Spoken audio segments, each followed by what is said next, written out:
reka ngusuze kandi nkwifurize ibihe byiza nongera no kuguha ikaze kuri iyi channel yanjye ya Udahogora. Nge nk'ibisanzwe ni Udahogora Vanessa Peace muri kumwe. Rero uyu munsi ngiye kubereka uko umuntu ashobora gutunganya chips cyangwa se ifiriti. Nk'ibyo kurya byoroshye cyane, abantu benshi cyane bazi guteka ifiriti, ariko hari umuntu w'inshuti yanjye wambwiye ati buriya hari ikintu utazi.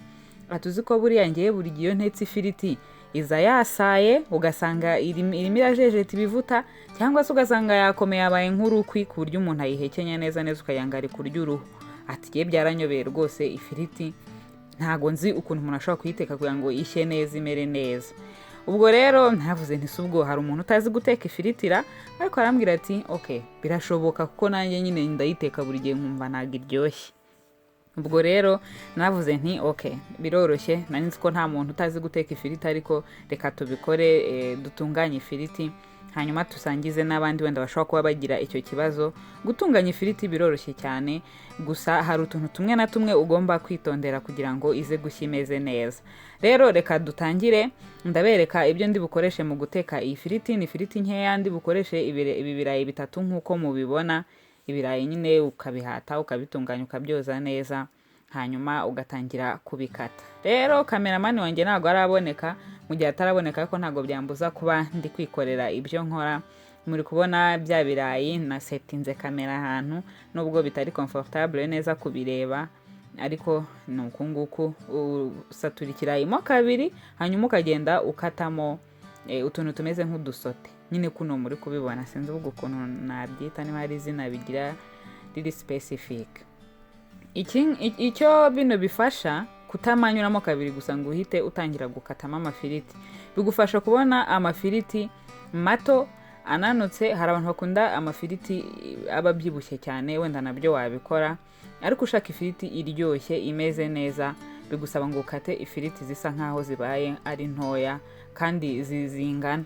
Ubwo rero gukatamo ibirayi mu bino bice bigufasha kuza kubona amafiriti ananutse meza aryoshye kandi akaba anatubutse. Urabona ni ibirayi bitatu ariko haraza kuvamo ifiriti ubona ko ari nyinshi mu by'ukuri.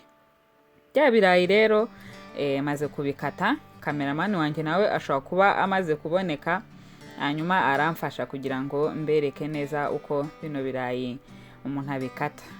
Ubwo rero amafiriti bino birayi ndagenda mbishyira ku ruhande kugira ngo iyi cutting board yanjye cyangwa se aka kantu nkatiraho kabone umwanya, nyine habonekeho umwanya nakatiraho. Muri kubibona rero ndi kugenda ngerageza gukata amafiriti asa nkaho angana kandi ananutse, ariko ntago ari itegeko. Hari abantu bakunda ibifiriti bibyibushye, nabyo wabikata nta kibazo, ariko nyine ubwo bikongerera amahirwe yuko za firiti zishobora kuza kunywa amavuta, zikanywa amavuta kwa kundi nyine zishya zijejeta amavuta.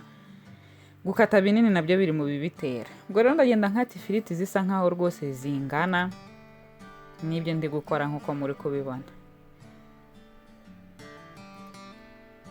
Ifiriti rero rwose nkanjye nikundira ifiriti cyane, nubwo bakunze kuvuga ngo ntago ari nziza cyane ku buzima, ariko pe ifiriti ziraryoha. Umuntu wese ukunda ifiriti ndamusuhuje.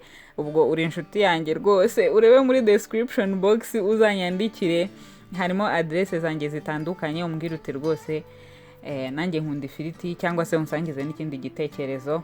Nkunda guhura n'abantu bakunda guteka, bakunda ibijyanye no guteka. Za firiti rero nazikataga nzishyira mu kaboro karimo amazi nk'uko mubibonye, noneho ndagenda nzikuramo nzishyira kuri essuie vaisselle narambuye.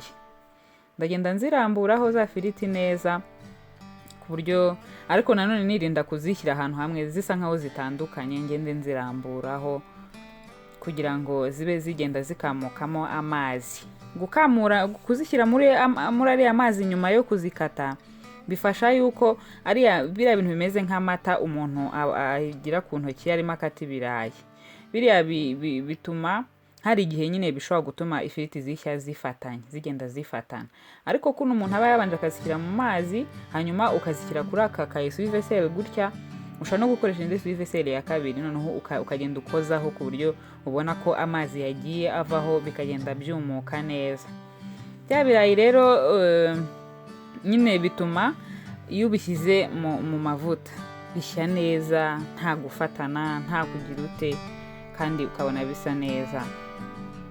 murabona ko ano mafiriti rwose uko akase ku bantu bakunda amafiriti ananutse, urabona ko zikase neza, zifite amasayizi asa nk'ayenda kungana. Ni byiza gukata amafiriti yenda kungana kugira ngo aze guhira rimwe. Buri uko wagiye ukata kimwe ari kinini cyane akandi ari gato cyane bituma bidahira rimwe. Kugerageza gukata rero ibisa nkaho bingana. Ubwo rero nari nateretse amavuta ku ziko nk'uko mubibona, amavuta yashyushye bihagije, hanyuma nkagenda nshyiramo ya mafiriti kugira ngo nyine nyateke ashye. Ikindi wirinda gukoresha utuvuta duke cyane, noneho ngo ushyiremo ibirayi byinshi, nyine amafiriti menshi wakase. Wirinda gushyiramo byinshi ngo usange amavuta ntago ari kurengera za firiti. Nk'uko mubibona rero nka nyuma y'iminota nk'icumi muri kubona ko zino firiti zatangiye gushya. Ndaba nakoresha ikimwari noneho nkozemo ngenda ndeba yuko ano mafiriti yagenda abona ubuhumekero arushaho gushya neza. Ugomba kwirinda gukozamo ekimwari cyangwa ikindi icyo ari cyo cyose amafiriti atarashya neza, ataratangira nyine kumuka, bituma byinomba. Murabona ko rero ano mafiriti arahiye, ntago yashiririye, ntago yakakaye, ameze neza, nyine ni firiti zihiye zimeze neza. Nuko nguko mu by'ukuri umuntu aba agomba gutunganya ifiriti. Ndazarura rero nzishyire mu kantu, nzishyire mu gasorori nyine nateganyije ko kuzaruriramo. Ariko biba byiza cyane nko ku bantu bafite twa tuboro batekesha, batwita za friteze, ugashyiramo ku byo uteruriramo rimwe bihita bitungana. Cyangwa se ukaba ufite ka gasorori kaba gapfumuye ku buryo amavuta n'ubundi akomeza akajojoba ntagumemo ngo za firiti zigende zifatana. Nanone kuzarurira mu kintu nka gutya utagiye guhita uzirya, hari igihe ubona zise zifatamo.